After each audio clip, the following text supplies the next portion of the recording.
guys admitted that's there? Yes, Or they would be there. they're just coming in. That's Super late.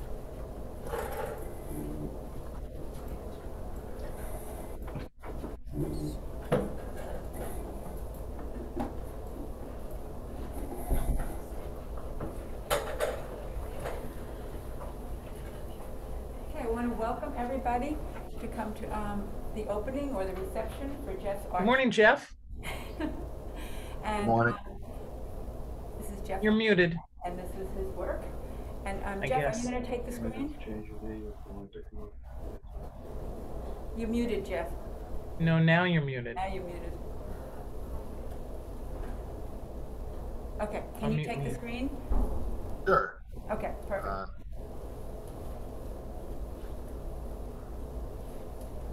I take the screen. Do you mean? I'm going to share some stuff, or? Yes, so you can share stuff.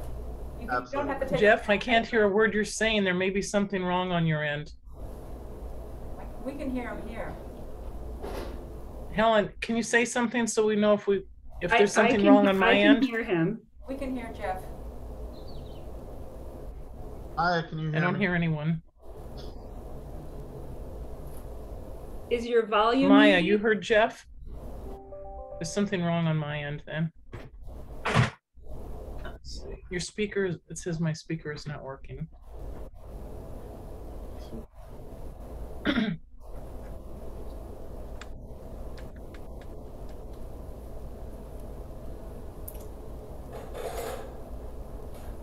But I didn't hear them.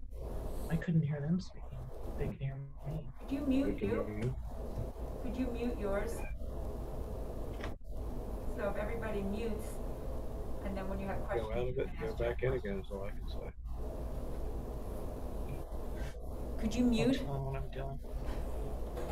I'm going to log out and come back in and see if that Okay. fixes it. They're having I guess they're having their Yeah, speaker. they're having- yeah. That's what they're having. But Okay. everyone else should be fine. Yeah, that's Jeff. That's me. Hello, everybody. Before I share my screen, I just want to thank you, Pamela, and everybody there for this opportunity. It's a different kind of reception, definitely, with a little COVID action, but I'm in the comfort of my own studio here, which is nice. And I appreciate people taking the time to look at the work. So I will attempt to do this. Let me know how I'm doing. You all see that? Yes. All right. So the work that you are looking at is a continuation of work I've been doing since 2008. So it's a series, really, of works on a similar theme. Sorry, I'm still getting audio from somewhere. It's kind of... Is that the gallery? Probably.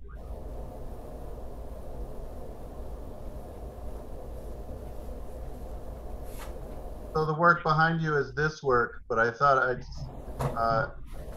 I would start with showing you kind of where this all began. And so before we look at this work that you're looking at here, the Reckoning series, it really begins with some older work that I did, like I said, beginning in 2008. And I was creating a cosmology, which is kind of like an alternative place with a cast of characters. And so you'll see a lot of those characters here, lots of bison. And even then, this is kind of the beginning of this these floodwaters that start to appear in the work. And I had certain imagery that I would use again and again. Corn. This is a large canvas where the background is being big impasto bits of thick paint. And then these white parts were applied with, actually took tubes of paint and put frosting tips on them and kind of did it like cake frosting. So you can see this is like a really thick, physical, loose kind of painting, which is very different than the paintings that are in the gallery with you, right? Which are very smooth and refined. So some of these were more physical. The drawings were very sparse. I would have empty backgrounds, oftentimes with just these isolated figures. But you can also see, as in the work behind you, interest in symmetry, which I'll get into in a little bit. So I'm just running through these really fast. This is a popular one, me naked on a buffalo. And so the idea from this series originally is this, the only human in this series is this kind of naked pilgrim. You know, he's just got the hat. And I always thought of him as an external character, but no one was gonna volunteer to model for this. So I had to, you know, photograph myself and be the model for this. And so, you know, over time it became self-portraits, undeniably, in these different kind of guises. The human in this part of the series was very expressionless, just kind of wandering through this world where I was interested in different kinds of ways that people interact with nature. So like wood is a big character, considering that wood comes from trees, right? And we refashion it into all kinds of things that are purposeful. And so, you know, I had a lot of these. We're really combining realism with decorativeness and pattern. You know, I love pattern. And, you know, I don't think there's a lot of artists in art history who do that. You know, Gustav Klimt comes to mind, obviously. But this kind of combining of patterning with realistic imagery was an important part of that. There's a random sculpture. So I did want to show this before we get into, you know, the newer work, just so you can get some context, because I've been doing these, you know, for 15 years almost, right? And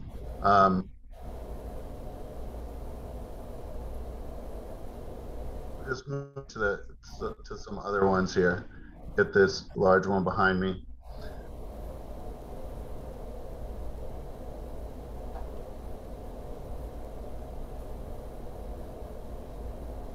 So part of the work that for the reckoning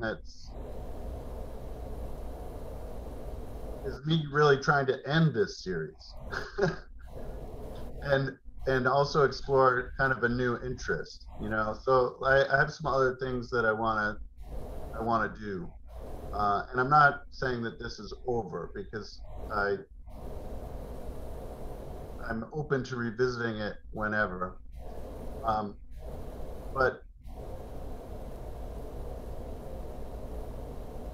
the work that's in the gallery here is mostly represented here. There's a couple pieces that aren't there, but most of what hopefully you've had a chance as students to see the gallery and look at. So if you look at those previous pictures, you're going to recognize certain characters. Again, you know, the pilgrim only appears once, but you're going to see, you know, squirrels and bison, but this, the new character here is the owl, you know, and he's kind of the star of this new work. And he's a harbinger of doom. And I think the work has become more and more making allusions to climate change with the waters, and certainly the big triptych, the deluge. So I guess, Pamela, I just go through these one by one, since you're there with them and you've got to be with them for a couple weeks now, and I can just discuss them a little bit. So even though they're a series and they're all interrelated and they're all, I hope, talking to each other and informing each other as pieces, there's no there's not a story here. It's not a narrative, you know, and I don't think art, I mean, art can be a narrative, but I really just want to create this kind of place where we're familiar with things, but also it feels alien and strange. And so I like this combining of kind of high level realism in certain parts with lots of detail with really artificial things like this water to me in this one is so constructed and feels like a stage set or something like that, and trying to make those things cohere in one picture. And I think it's tricky, and I like it. It's a challenge. So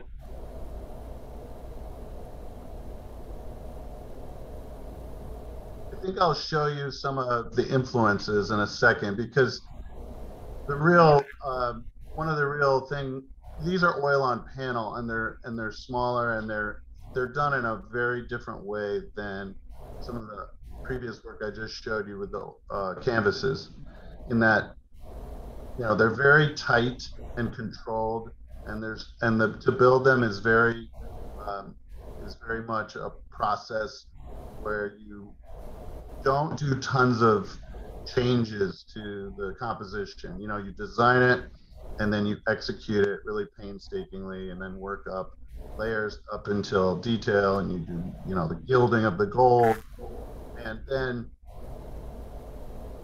in the end, you know, you're done. So that's a very different process than I'm used to, or that really feels natural to me, but it's something I wanted to try because of my love for art history and my love for work from previous eras.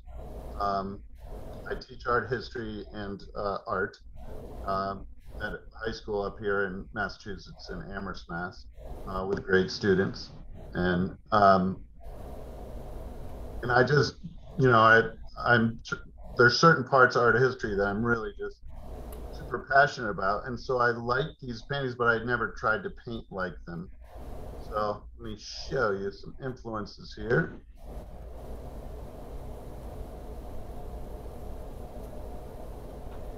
So if you look at this work, you know, I'll go back and I'll talk about the paintings in the show. But if you look at this work, um, you'll start to notice some similarities with some of the parts of the pictures, you know, not all of them. This is this period of sometimes called like a proto-Renaissance or a late Gothic, right? This is the period right before the Renaissance, when really just a handful of artists, not many, you know, the real famous ones that your students have heard of, Michelangelo and Raphael and all the Ninja Turtles, um, changed how we depict space in Western art and changed how we depict reality, right? Like they used their eyes and they said we should have things appear as they actually do. And right before that, we have this small group of artists in, in central Italy who are starting that process, and there's not many of them. And what you know, I love Giotto. This is Giotto, and he's so important because he's one of these people who really changed from a very flat Byzantine kind of style, like that is throughout the Middle Ages, and starts to make things that are kind of three-dimensional. But you can still see this feels really artificial, and it's not quite there yet, right, with these artists. So we still have like this kind of flat gilding with this Duccio um, and this Byzantine style, but they're starting to do something different. And I like this little period, like more than when it gets all realistic, because I can make things all realistic, but that's not that interesting to me visually.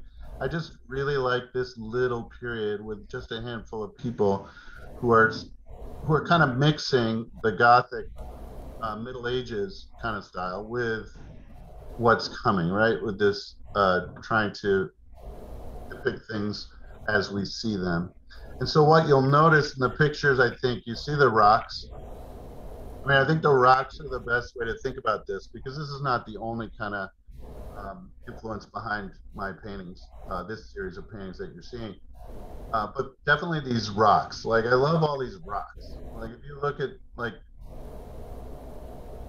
you know, most people would look at these pictures and they're going to look at the figures and the action and what story is being depicted. But I like the rocks because these are really the last people in Western art who never thought to go look at a rock.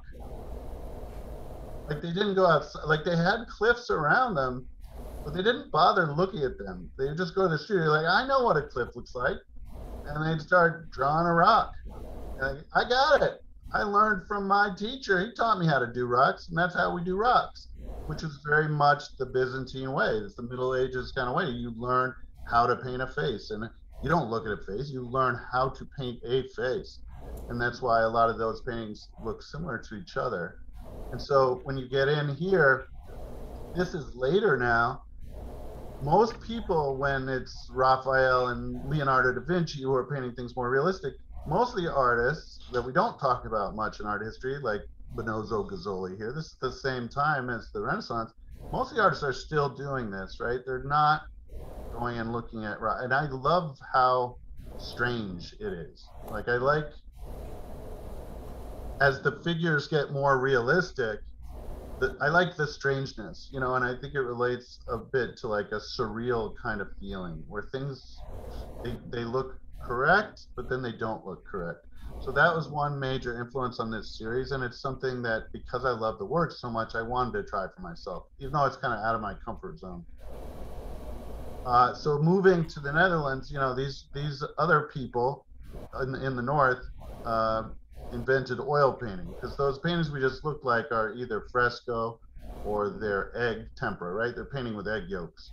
And so these people up in the Netherlands are really the very first people to exploit oil paint. And, you know, they sometimes say they invented oil painting. Not quite true, but basically they did, because they really learned how to do amazing things with it. And when you look at something like the Merode altarpiece, if you look at the little details, like this pot or this, every little detail in this picture is perfect. And when you put your nose in this, if you get to see it in person, like this one's in New York, but you have these in Philadelphia, you have some amazing work like this at the museum. Every little detail is perfect, and you go like, wow, this, you know, Robert Campana or whoever, you know, his assistant, whoever painted this, they could paint like a lock perfect, right? They could paint a face perfectly. But then when we look at the space as a whole, unlike what we're going to see in Italy, like this is a strange, weird space. Like I can't exist in this space. It's flipped up. You know, the table's facing me like a Cezanne. Like all of these strange kind of rational kind of spaces they hadn't figured out. And so again, like the Italian ones, but in a very different way, we have things that are really realistic combined with things that seem wrong, that don't seem quite right. And so we have Roger van der Weyden, you know, like really beautifully rendered things that look very realistic, but something really artificial about it too. Like the figures seem kind of frozen and awkward, and like the things that are moving in the wind seem stiff, and you know, these, I just love all this stuff.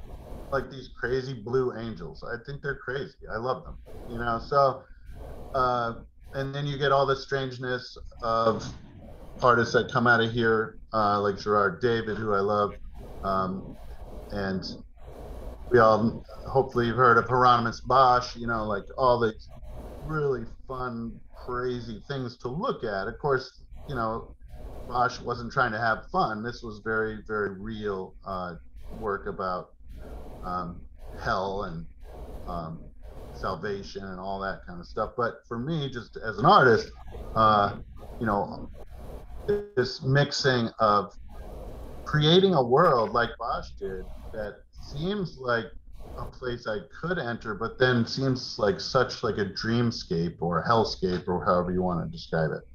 So, you know, that is a really big part of this Reckoning series that I did here.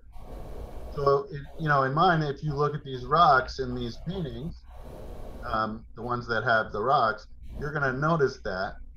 Or if you look, like really observing and painting every little piece of fur on this owl, every little feather, which is not insanely fun. It's like to work.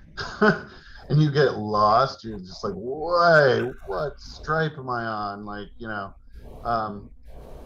and sometimes it's kind of fun, like the painting a bass is kind of fun. And, it's like, oh, look at all the colors and the spots, so I love to do it. But like I said, it's not throwing paint around and splashing around in paint, which I also love. This is not my normal way of painting this series. And so, but because of my love for some of those historical figures. Another thing that you see here is a lot of symmetry, and we have a lot of symmetry in Christian art from all time periods, but certainly this time period as well. So not all of the works, but many of the works are symmetrical. And I think just using symmetry, something feels kind of sacred about it, but it also feels to me like creepy. It's like something's like, we know the world doesn't align in a perfect symmetry, like, but we are familiar with symmetry. Our faces are symmetrical, right? And so by making things symmetrical, I was just hoping to enhance that feeling that you get of things being plausible. Like, okay, I could walk on this part of the cliff, but it's also strangely impossible and feels kind of weird in a sacred way. So, this little one here, you can see again, like these kind of stone formations are absolutely inspired by that, those Sienese artists, those proto-Renaissance artists from Italy. Whereas some of the kind of realistic depictions here would be more like those oil paintings from the Netherlands and Belgium and stuff, where you get these, painting everything as best I can, very realistically, and then some of the textures and the characters are evolving. So as a theme in terms of the work, I also wanted to kind of figure out a way that I could evolve the imagery from the previous series into a new series that's executed in a different way, but also kind of say, okay, close it up, like tell the end to this story. And this painting to me is really like the end of the Pilgrim series at the moment. I may return to it. I'm not closing off that opportunity, like I said, but for a while, I have some other interests that I've already kind of begun on and that I want to explore. So this owl is a figure that I became interested in because Hieronymus Bosch, that artist that we talked about there at the end, uses owls a lot. And I started reading in one of these books about the owl. Now we think of the owl as like the Tootsie Roll Pop, and owls are wise, and I like owls. I follow owl Instagram pages. Like, we have very kind of like, owls are so pretty. I saw an owl. But in the Middle Ages and in most of human history, the owl was really a symbol of death and a scary, bad omen. And so I thought I'd just take it from there, and I do think that sometimes, these owls are different. Like, this one's kind of intimidating to me, and I don't necessarily intend either way. I just find owls that appeal to me. This one's kind of scary, but this one's kind of doofy and cute. I mean, to me, he's not really like super threatening, although he's kind of threatened by the water. So, I think the characters of them are different. I wish I had picked an easier owl to paint. I think this is called like a Great Northern or something. Appealed to me, all those different rings of black and white, but getting all the little feathers and stuff is tough. And so this painting, like I said, I'll just go to the center painting. This is a triptych, and if you know the tradition of the triptych as an altarpiece in Christian art, or as a 3-panel. So just to make a reference, I wanted to do a big kind of picture to wrap up the kind of series. So I have a picture here on my website, just the central panel, so you can see a little bit better.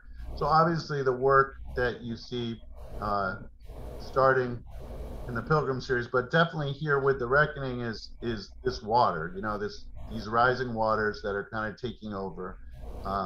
Absolutely, it's an allusion to climate change, but I don't want it to be like, interpreted as me, making climate change art. I don't really think that's what it is. It's just these are like more psychological, personal worries. I'm not urging people to action. Like, I don't think these paintings are going to save the world. It's not my intention at all. It's like, this is my own kind of wrestling with stuff. And we have this kind of gory figure here of this guy with his own head, and which is a saint in Paris, yeah. But this is also a bridge to the next series, so I kind of try to do that, So this is I've been painting this newer series, which is not with you, and it has a lot of cowboys and old west kind of figures, and this is not something I discuss very often, but this is like the head of George Custer here, if you know who that is, from the American Civil War, but then from the Indian Wars and the Battle of Greasy Grass and the Little Bighorn, and all the kind of genocide of Native Americans. So we still have these rocks and all the other things that I were talking about, and then including some of these stars of the series, the bison, which I use a lot, and I'll talk about on a different one. And this one is more active and more direct, in that we have a lot of people perishing here, and I think the darkness of this painting is pretty evident, I would hope. This is a sculpture that's not with you, but it's a plaster, and it has all this kind of miniature stuff, which people love because everyone loves miniature stuff. Like little, I don't know if I have another picture of it here on the website, but yeah, on top it's kind of like this little grass plateau, and it's on this little spindly little thing. So it, again, feeling very precarious. So talking about the bison.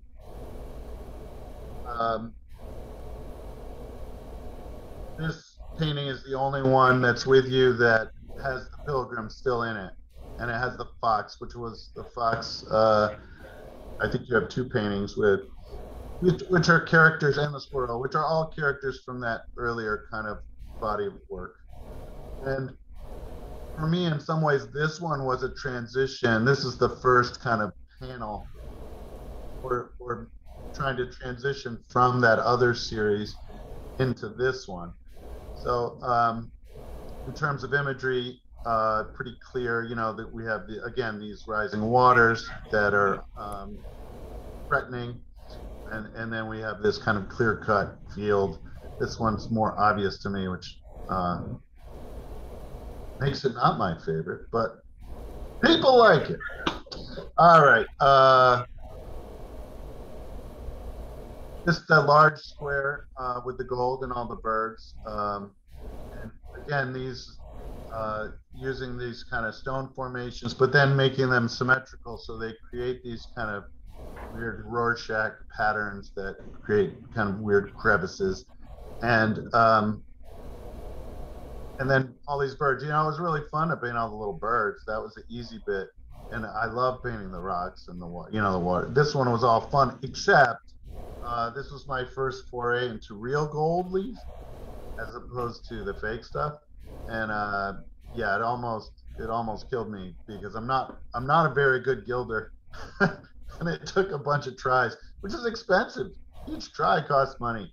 So, but I do love the gold, and it's absolutely a reference to that Christian art of the Middle Ages and the Gothic period.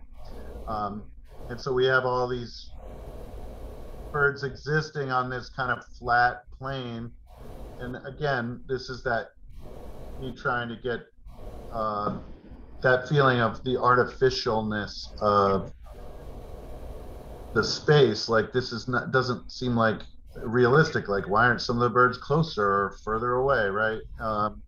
Combined with some realism to, so it gives you that little dissonance, which I find really interesting.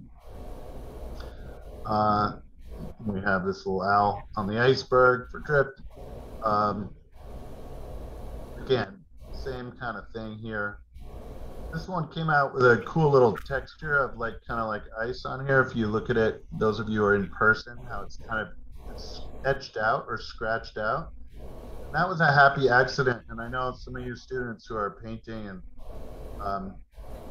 if you're painting in a looser, more kind of fluid, creative way where you're just making changes, you don't really have to worry about stuff like this. But when you're painting in these layers where everything has to be perfect, it's very stressful. And then something horrible happens. It's there's like nothing you can do other than like maybe give up. And I almost gave up on this painting because I had layers and layers and layers, thin layers of this blue, and then a chunk of it, I don't remember how, like a chip of it got hacked out of there. And I tried to like take thick paint and like cover it and fix it. It just looked terrible. It looked like a damage. It looked like a mistake. It was just a little teeny chunk, but for me, I wanted it to look perfect. So I was like, well, I might have to give up on it. And so by pretty much saying I'm going to give up and not finish this painting, and too bad, I kind of liked where it was going. So I took that little chunk and I just kept chipping away and chipping away. And then I said, oh, wow, I can chip all these little patterns that look like almost like pieces of ice into this rhythmic pattern. It's subtle, but if you people who are there in person can see that. And so never give up. That's my message. That's my whole message of the day. This little bison, I think you have the translation, right? It's Latin. This scroll is taken from, not what's written on it, but the scroll itself is taken from a painting, a Gothic painting. And it says, beware of the one, the man, the person, beware of the one who has the answers. Which is just a little philosophical knowledge that I, wanted to include in kind of things I believe, so the bison here, he's covered in this saying. So I'm always wary of the person who knows they're right. I'm always suspicious of people who absolutely know the truth, because I don't. And I think, being a learner is about doubting other people and doubting yourself and being open to evolving kind of stuff. So that's the one there. You'll notice some of these titles, if you know your art history or your Christian iconography or the Christ cycle. I am using some of these titles like Visitation or Annunciation, Accession, those kind of things. And hopefully not in a disrespectful way at all, but in a way that's kind of using the ideas there to bring up some of these other issues that are confronting us now. And so in this one, we have the fox, and we have these locusts, which we know have a symbolism for, again, this kind of feeling of impending doom. And so, the bison is probably the one that I've been doing the longest in terms of all these characters. And I do like working on them, I would get my students or just people from the public who saw my work be like, "Why do you like bison so much?" And I don't really. It's not like I have a thing for bison. I really don't. It's like so I never knew how to answer. I was like, yeah, I think they're a symbol for me, and they're a symbol of what America was like when the United States or this whole continent. There were millions and millions of these creatures wandering on the land that we live, and they were everywhere. And they're not extinct, but in terms of like that time and that existence, that's over, that's gone. And so to me, and we use them as a symbol in our country, right? We put them on a nickel, or we they do have this kind of proud, stoic kind of the more I painted bison and drew bison, I liked their dignity. I think they have this dignified. I mean, in reality, I think they're probably kind of dumb cows. So I'm not. I'm talking about symbolism. And as a symbol to me, they have this dignity and this kind of stoicism. Like, all right, there's a giant flood happening, or all this bad stuff's happening, but they're keeping their cool. Like, we all might be panicking, but they're being like honorable. So I like that about them. This is a little pencil. I have those older pencil drawings, some of which are very large and took a really, really long time. This is a smaller one, and I hadn't worked in pencil in a long time, and it's just kind of really relaxing and fun, and I enjoyed doing this one. And with the symmetry again, and then, having this, uncomfortable little spaces. These two are gonna smash into each other, but they're suspended. That's the idea here. I threw in these etchings. I'm not a printmaker, full disclosure, but I did work with a studio to make these prints. And so, this is me attempting to do some advanced kind of etching things that I needed help with. And so, I'm always trying to learn and explore new media. You see it once in a while. I dabble with a sculpture, or I dabble with a print. I have to teach all these things once in a while, so it's good for me to actually do it when all I really want to do is paint, and all I really love to do is paint. Like, or look at paintings, or talk about paintings, or think about paintings. Like, that's all I like to do. And so I'm a very uninteresting person in that way. But I do love to think about the history of art. And here's another one. This is kind of loose. It doesn't really fit with the ones behind you, but it's just something that I'm in the pandemic. I'm in this room teaching from home, and I have a lot of time to paint. So it was great for my art. But I'm not commending the pandemic in any other way. It's been really terrible. But for all of us, I'll come back to you here. But for all of us artists who, weren't allowed to go do things outside, it was a kind of a blessing in terms of the amount of work time that I was able to accomplish, and a lot of painting.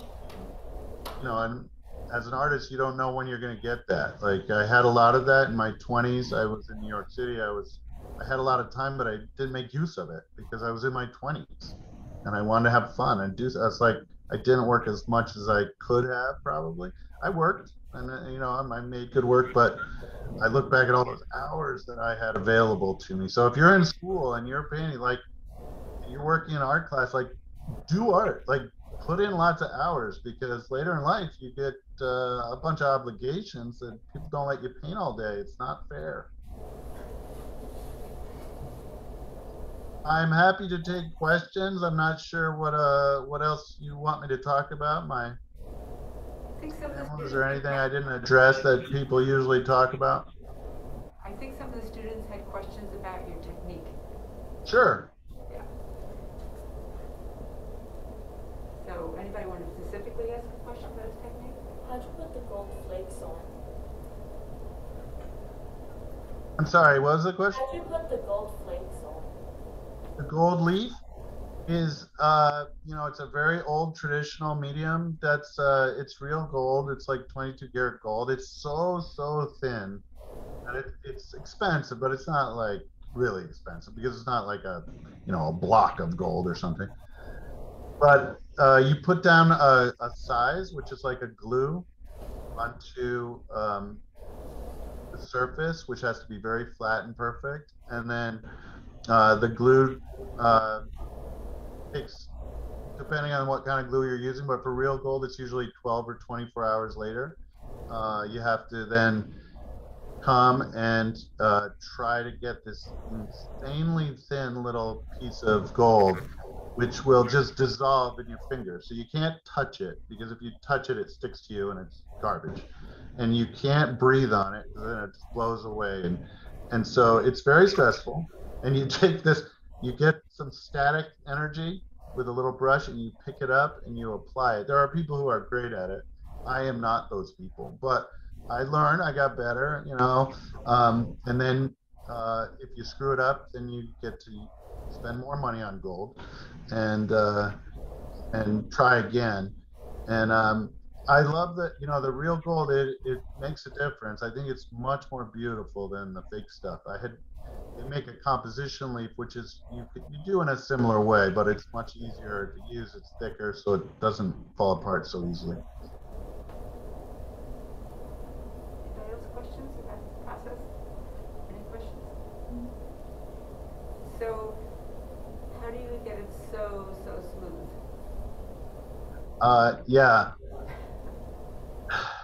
it's not that part is not fun, but like some of the backgrounds are so smooth. Um, it's many layers of paint, and you have to apply the paint, and then you have to brush it out completely and dissolve all the brush strokes. So depending on what medium you're using, so I'm using like a liquid in a lot of these, or neomeglip, which is kind of like a different kind of liquid, as my medium instead of oil because the oil dries too slowly, and uh, and so you have to, you put the paint on there, but then you have to keep brushing it and keep brushing it and keep brushing it with like a soft brush, almost like a sable, like a watercolor type of natural fiber. And so you apply it, but then you have to be careful not to put too much on because they're really thin coats. So something like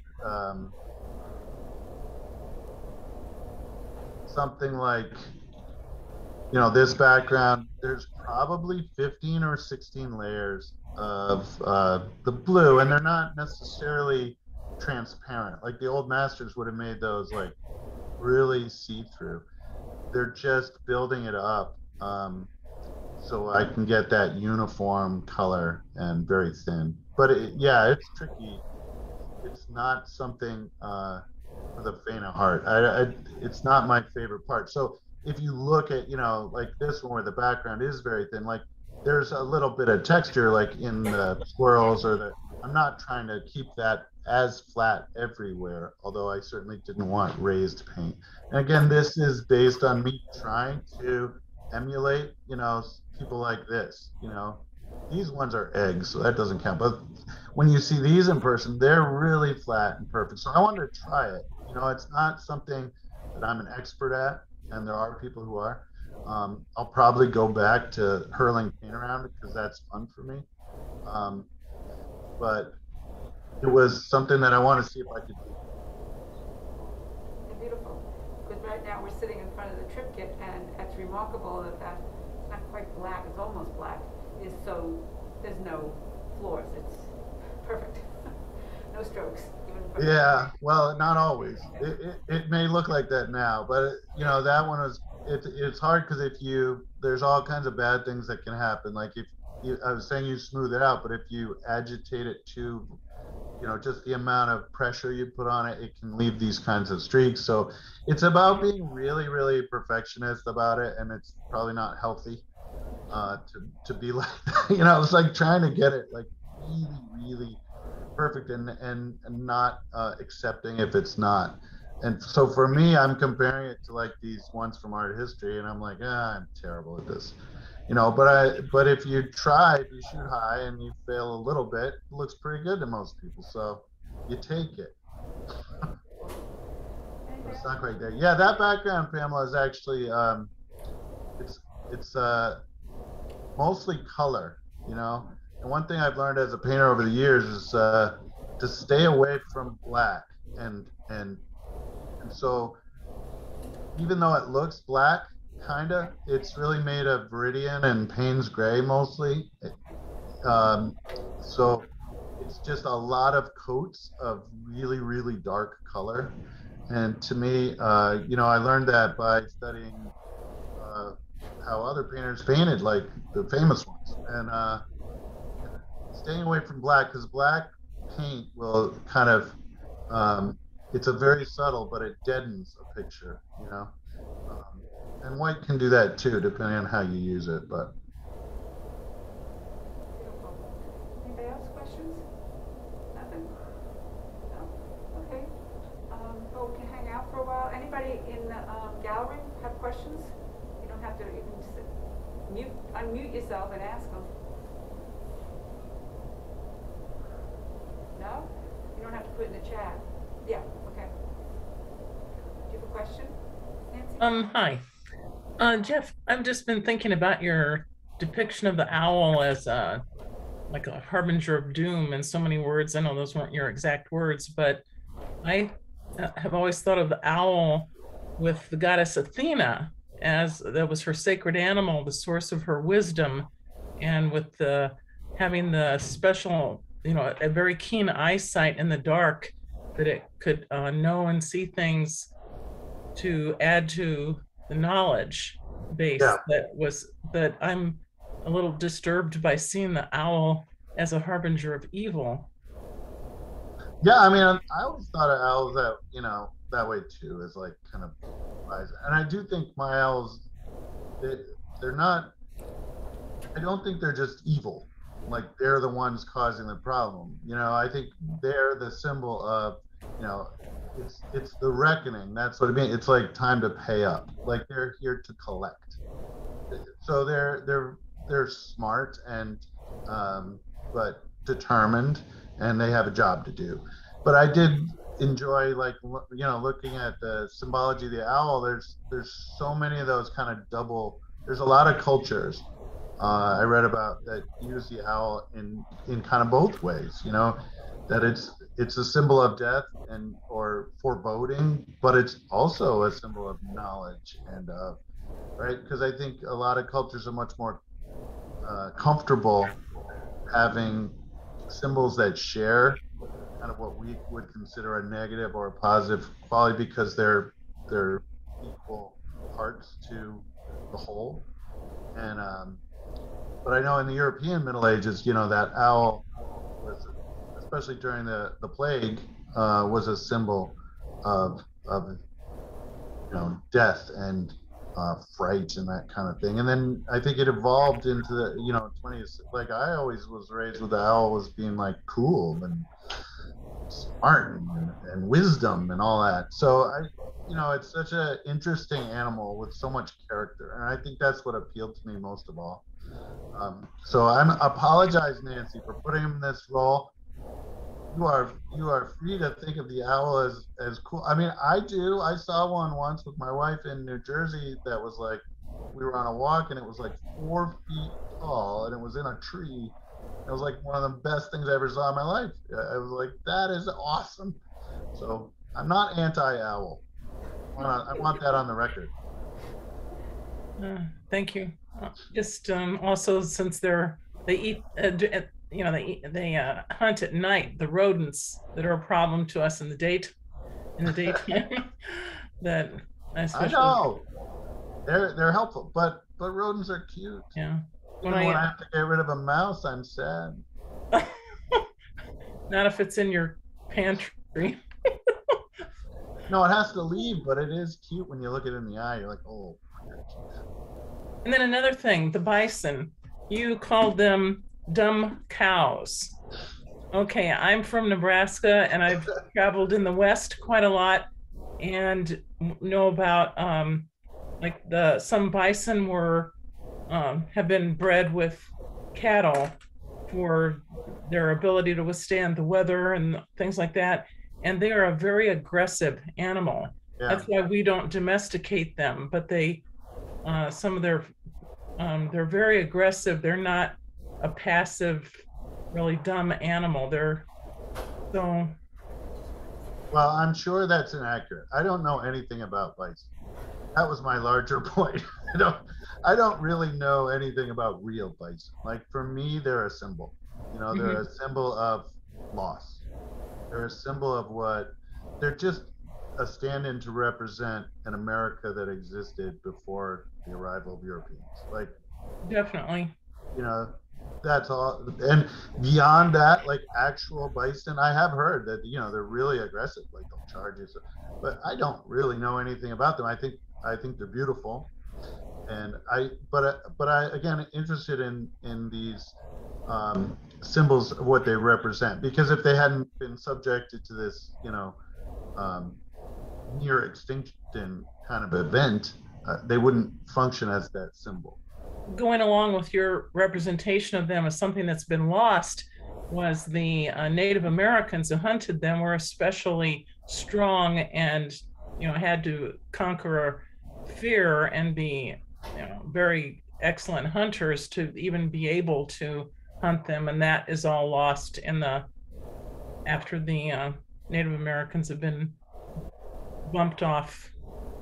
They're totally off their cultural background. Yeah, absolutely. And those are kind of issues I'm exploring with my new work too. So I mean, I think that the collapse of the bison was actually engineered really in order to destabilize native populations. Definitely. So it was a very intentional kind of productive way of, without having to go to war, that you could just remove people's way of life by taking away, those Plains Indians used I agree with every part of the animal. So I agree with your use of that in that sense. Only took issue with calling them dumb cows. Well, I was wrong. I mean, I don't know. Okay. When people ask you, why do you love bison so much, a question I got far too often, I don't know what to say. It's like, I don't love bison. I'm interested in that symbol. They're huge, they're strong, they're fierce. Yeah. And they are a representation of the culture that was dominant here. Yeah. And I love that dignity. I love that dignified kind of appearance and look that there's a strength that they project, and a kind of willingness to survive, which they have, literally as well as figuratively. So thank you.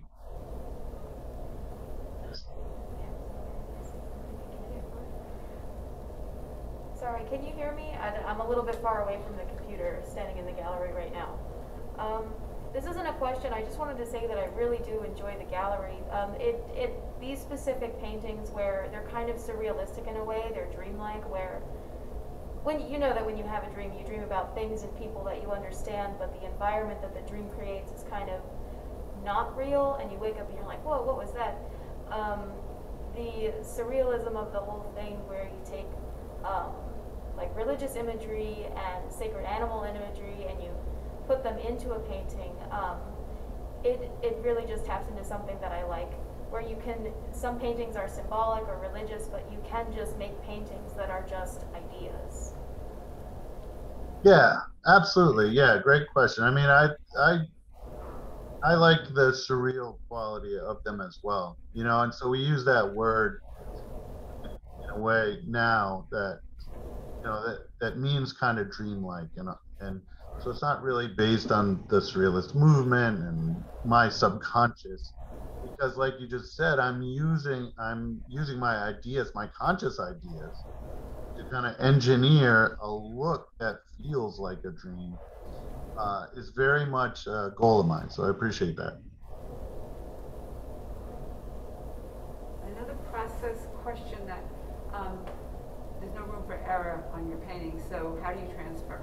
you're drawing to your painting, to your canvas or your board panel? Yeah, it varies. So I do, like, I'll get an idea, and I have sketchbooks, and then I doodle. Just, I don't try to draw well. I'm trying to get down ideas, and I have books full of like ideas. And if one kind of sticks with me, most of those don't end up making it as paintings. But then if I get an idea that I really just is sticking with me, and I want to take that next step, I don't have owls around the house. We don't have a bison in the backyard. So I find photographs of these characters. And so those parts are taken from photographic sources. And then some of those rock formations, those are like adaptations. Like, I'll use art history books and I'll look at what they're doing and try to do something kind of similar. And then I would take that into Photoshop. And I do that especially for like the symmetry. And then I'll move things around in Photoshop, play with scale. So what I like about drawing in Photoshop is that I can drag the images around, move them around, play with them really fast. Like, I can say, well, what would it look, maybe this, what if this were 20% bigger? And so I make it 20% bigger. And I was like, no, that doesn't look good. Maybe I'll make it 10% bigger. Yeah, that looks good. So I can look at all different ways they're going to look. And when I finally get something in Photoshop, I pretty much know what the painting is going to look like for this kind of painting. Like, it doesn't evolve like the earlier ones or the current ones, where it's like I have to make decisions in the moment. Like, I will finalize that, and then I transfer a lot of it, or I grid it. I used to do this thing where, like, the older work, I used to do this thing where I would measure with a ruler, and I would do all these plot points to make sure I got everything where I wanted to. But I transfer a little contour, and then I start painting, which is actually really similar to how these old masters in the Gothic would do it too. They would transfer. They did a pouncing, which Hamlet maybe could explain to you, but they put little holes and things, and then put dust on it. And so, like, that's how the whole Sistine Chapel is done, with pouncing. So I use a graphite transfer paper from the things that I draw in Photoshop. Thank you. Anybody else? Not me. That's great. Thank you so much. Anybody in the background have questions? Will we sign off? No? Okay. Thank you so much for coming. This is really great. And thank you for doing it as a Zoom. Sure, yeah. Thanks for having me. I really appreciate the opportunity. I hope you all get to enjoy those. Yeah, everybody really is enjoying them. It's great. Thank you. Very good job. Thank you. Thank you. All right, thank you.